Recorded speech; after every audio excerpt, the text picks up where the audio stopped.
চরের মেহনতি মানুষের বিভিন্ন দিক নিয়ে হাসানুজ্জামানের বেদনার বালুচরে গল্প অবলম্বনে সোহেল রানা বয়াতি নির্মাণ করেছেন নয়া মানুষ সিনেমাটি।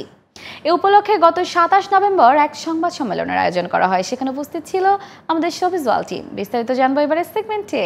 নয়া মানুষ আইলো রে শহরে। প্রত্যন্ত অঞ্চলে ২০২২ সালের অক্টোবরে নয়া মানুষ সিনেমাটির শুটিং শুরু হয়।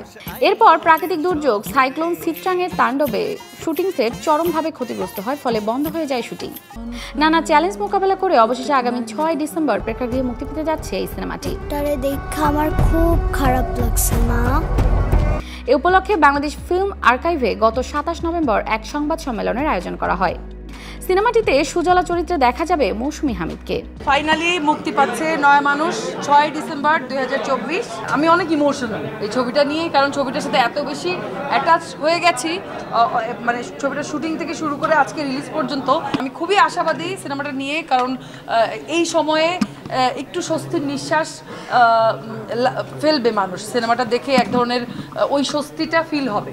এছাড়াও মূল সিনেমাটির গুরুত্বপূর্ণ দুটি চরিত্রে অভিনয় করেছেন রওনক হাসান ও গুণী অভিনেতা আশিস খন্দকার।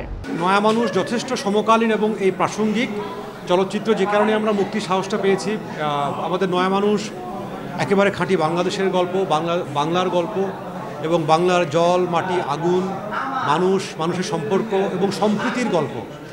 তো সেই জায়গা থেকে মানে দর্শক দেখলেই বুঝতে পারবেন যে ভীষণ সমকালীন এবং ভীষণ প্রাসঙ্গিক। নয়া মানুষ চলচ্চিত্রে আমি নয়া মানুষ চরিত্রে অভিনয় করেছি। আমার চরিত্রের নাম ময়েজ। নয়া মানুষ একটি বানভাসী মানুষের গল্প। বানে ভেসে সে একটি নতুন চরে এসে ওঠে। সেই চরে তার বসতি স্থাপন, তার জীবন, তার সংগ্রাম, তার প্রেম, সমস্ত কিছু মিলিয়ে আসলে নয়া মানুষ। বানভাসী মানুষের টিকে থাকার সংগ্রাম ফুটে এসেছে এই সিনেমাটিতে। এটি পরিচালনা করেছেন সোহেল রানা বয়াতি। প্রতিটা আর্টিস্ট এরকম কষ্ট মনে হয় মানে ১ কোটি টাকা দিলেও করতো না, শুধু যদি গল্পটা ভালো না হতো, এই গল্পের গানগুলো ভালো না হতো।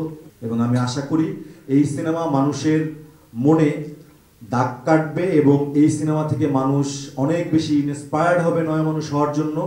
সিনেমাটি প্রেক্ষাগৃহে মুক্তি পাবে আগামী ৬ ডিসেম্বর। খারা সুজলা খারা সাল নাই কুত্তার বাঘা নাম।